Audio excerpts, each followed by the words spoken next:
filled with airplane peanuts.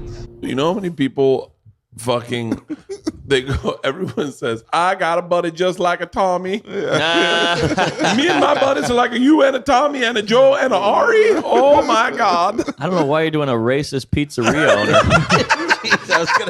Oh, Tommy with the marinara. Oh, hey, I did the best one was I did a sober October with you guys, and then his girlfriend she goes, he didn't last the first day. I'm just picturing a guy in lederhosen with a big mug of beer. Yeah, I'm an Asian supremacist all the way. I'm an Asian supremacist. I love Asians. Yeah, Big I've fan. never dated an Asian chick. I always wish I had. I've hooked up with a few, but I never dated one because they're always working. Hey ho. This is so bad. But I was like, I wrote a joke one time. Do you think Papa Smurf's middle name is Boner? Papa Boner Smurf. I was like, that was the best joke writing I could do. Uh-huh. I have sciatica. What's that again? Yeah. You got it too? Yeah, I'm guessing. Pain in your ass cheek. Yeah. What? Yeah. Pain in your ass cheek? Just randomly? Yeah. I got prison sciatica. I dated a black chick named Sciatica. She was a pain in my ass. Hey! There we go. You see, we're writing. That was 1,000 people in there. That's insane. What is it like to go out there to over 1,000 screaming people in another continent that you're like just you at what point do you go, how the fuck do these people even know who I am? You know what I mean? Yeah, well, the one word, Rogan. Yeah. No. But it's all him. I mean, he's the draw, so it's pretty crazy. I don't know. But I think it's I think there's I think your initial walkout is great, and then once you start, you're just like, oh, I'm in Cleveland. Right. Yeah, that's a good point. It doesn't feel, it feels very like American as an audience here. It doesn't feel like it. You don't see like I don't know, like top hats and the way you'd expect it. There's like a bunch of sooty orphans. Yeah, a bunch of city orphans with the Drunk consumption. People throwing their feces off the top balcony. There was this porn star, Jessie Andrews. Do you know who she is? Mm-mm. She was awesome. She's not a porn star anymore. She's a DJ. There's a lot of porn stars that are DJs now. Well, it's an easy transition because it's a skillless job. What do you mean? Yeah. Are you DJ? Are you a DJ? No, porn star. Oh. I got a crazy day. What do you got? I'm pitching a TV show right after this at TBS, and then I'm doing another pitch after that with Comedy Central. Nice. Yeah. If it's, give me some name. I need an intro. I got nothing going in. Don't ever let them talk first. You just start talking. You just go in and you run the room. Mm-hmm. I took your advice again on pitching. You're like, you got to own the room, come in hot, take no prisoners. And I don't want to say what network it is because I'll probably get sued or something. But I'm trying to be funny. We couldn't get the video to work. And the guy was like, what is this? I go, oh, it's Kevin Hart sex tape. And he goes, oh, can you believe he's getting sued for that? And I'm like, well, it's the funniest thing he's ever done. And the guy goes, actually, I produced the last 4 of those. And I was like, he just stone-faced, eye contact said that. And I was like, oh, I'm joking. I like Kevin Hart. And, I haven't watched his specials. I'm just fucking. I heard their shit. backpedaling. And he's like, yeah, you didn't like them? Or you don't think they're funny? They're on this network that you're trying. And I'm just like, yeah. And then we pitched after that. It was the worst pitch ever. Brutal. And my agents were like, you fucked us. That was brutal. What are you doing? I was like, I was trying to be funny. But I feel like if someone was watching that from an audience, they'd be like, this is great. So we go to Bourbon Street, a couple local kids yucking it up, and this is before cell phones really. So it's me and I think 5 guys, and 2 guys go, we just got fake IDs, we're gonna go get daiquiris. Daiquiris in New Orleans are a big thing. And we're like, all right, and we just lose them. That was it. They were just gone. Yeah. Boom. That was the 90s. And that was the 90s. People would just disappear. They would just disappear. You lost them. We're like, where'd they go? Ah, shit. We looked around for 10 minutes and they were gone. Fuck it. So then now it's me and 2 friends, and we're walking around, and this woman is on the balcony flashing, which is pretty, par for the course, but she was kind of hot and just flashing freely. She had a leather jacket with no shirt under it. I remember it was pretty hot, and she looked kind of like a Jennifer Aniston after a fist fight, I'd say. And we keep staring at her, and she looks down and goes, you guys want to come up? And we're like, fuck yeah. Let's do it. How old is she?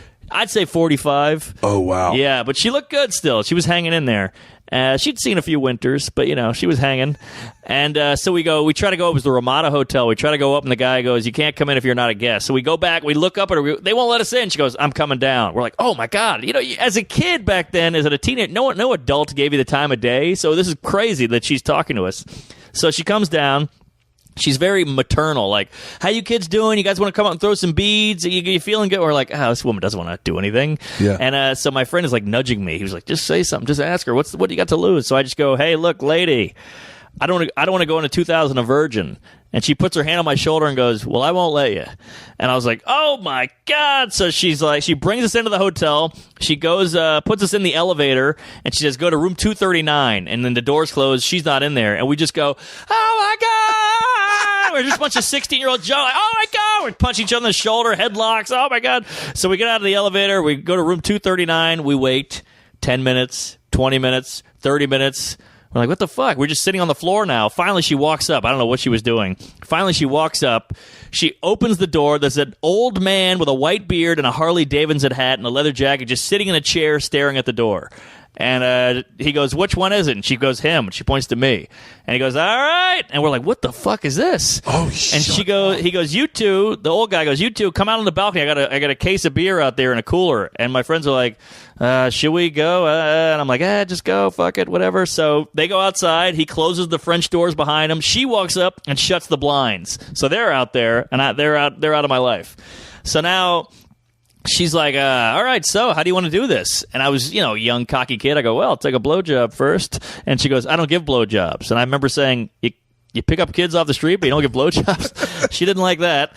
And she goes, anything else? And I go, what? Are you clean? She goes, do you want to do this or not? I was like, all right, sorry. I was such a douchebag. I didn't know what to say. It's my first time. Are you clean? Never been fucked, never been blown, whatever. So I remember she said, you make yourself a little more comfortable? And I said, all right. I had a jacket on, a button down, and an undershirt. And I took the jacket off, and I'm laying on a bed in jeans. And she's like, well, I'm going to go in the bathroom for a second. She comes out completely naked with just socks on. I remember being like, oh my God, a naked woman. It was crazy. Good body? Great body. She had the ski slopes, like the banana tits. That was kind of weird, but they were fine. And she had the worst breath in the world, too, I remember. But we're going at it, and she goes, do you have a condom? And just like out of a movie, I had the condom from the 40s, Yeah. And she's like, hang on. She opened the nightstand drawer. It's just lube, dildos, condoms, French ticklers, vibrators. I was like, oh, my God, what am I getting into? And she put the condom on me, and I remember I put my dick through the boxer hole because I was too nervous about her seeing my balls for some reason. I don't know why. Yeah. And we fucked for hours, maybe like 2 hours. I never came. I was too nervous. What do you mean you never came? I never came. I was just so blown away the whole time that I'd never finished. And she, after it, I think, because I was a younger guy, I could last, and she was like, we got to do this again. I was like, I can't. She's like, come on, what are you doing tomorrow? And I had this wave of shame. I was like, I got to get the hell out of here. And I opened the door to the balcony, and my friends fall in. They're hammered. And one of my friends goes, I got sloppy seconds. I'm like, no, and I'm just yanking them out. We get the hell out of there.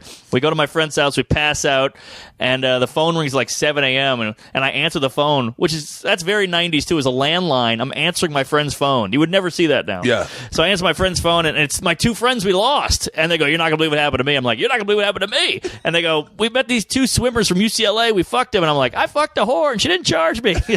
So I kind of want everyone to watch my hour and give me notes. Right? It's like, I'm going to be doing stand-up. I'm going to be like, Attell, can you please just I'm getting ready to shoot a Netflix special in November. Can you just watch this set? Tell me where I'm lazy. You don't have to give me jokes. Tell me where I'm lazy. Tell me where I'm fucking sloppy. He's going to crush you, though, because he's so honest. He'll I know. Be like, you got anything on Putin? And I tell him the joke. He's like, oh, yeah. And I was like, Wait, what did you have on Putin? I just had a whole thing about how he's 5'7", he knows jujitsu, and he's bald. He's like the Russian Joe Rogan. Although if Putin said the N-word, he wouldn't apologize. And it hits, but he was like, Can I tell you a joke? Yeah. Okay. Neil Young walks into a bar. All right, I'm already laughing. In the bar, he sees Joe Rogan sitting at the bar, and he stomps his foot and starts to walk out. And Joe goes, hey, Neil, sit down, man. Let me buy you a drink. We can talk this out. We're grown-ups. We're artists. Let's talk. Neil sits down, and he says, all right, I'm game. What are you having? And Joe says, I'm having a beer. The shots are no good. I've worked that joke. That took me a second. That's great. Yeah, the shots are no good. I told it to Leanne, and she goes, All right. Is he an alcoholic? Yeah.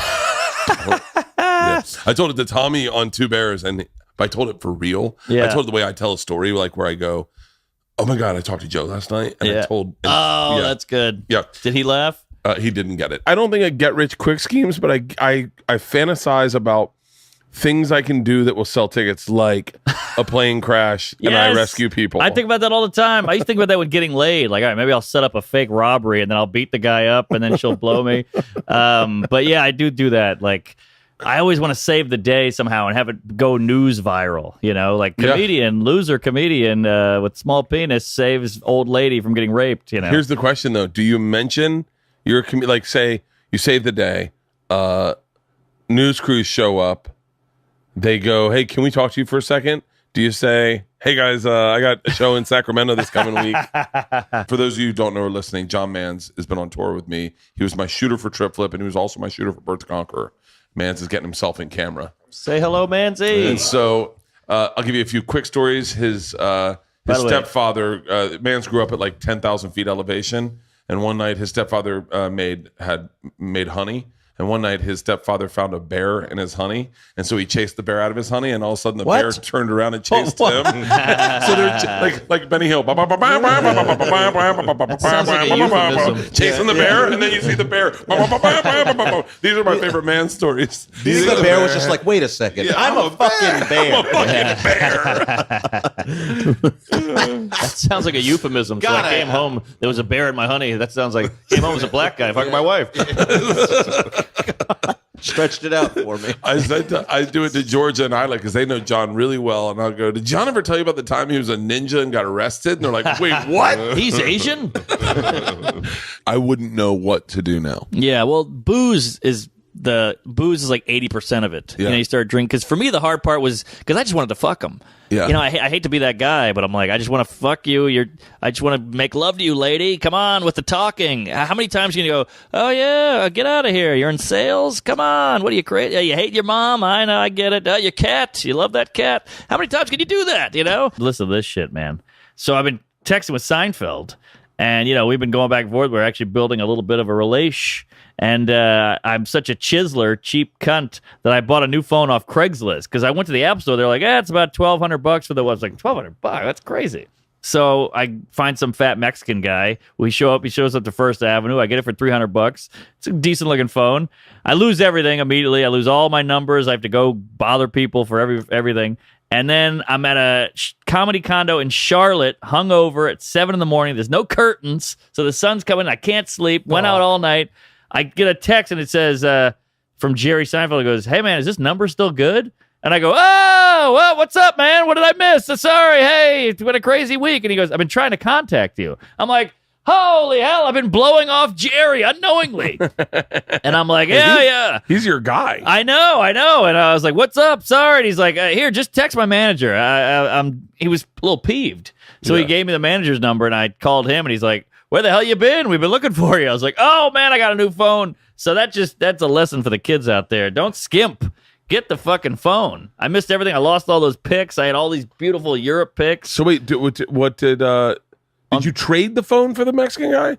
No, I just bought the phone from him. I think he stole a phone from like a 7-Eleven or something. And so wait, so what happened with Jerry? Are you doing a gig with him? I'm doing some gigs with him, yeah. Oh, Thank nice. God he tried again. You know, he's not a try again kind of guy. He doesn't need to. What's he like? Pretty normal. I mean, he's I hope he never hears this, but he's like a tell it like it is kind of guy. Like he's one of those guys where you go, "Yeah, I got a pool. It's kind of like a peanut." And he's like, No, it's shaped like a peanut. It's not like a shape like a peanut. You know, he said he was one of the first people to come out and say, "I think I might be autistic." Yeah, he did the Spectrum thing back before it was cool. Back before it was like a way to sell a special. Right. Now I'm up. It's good to be back.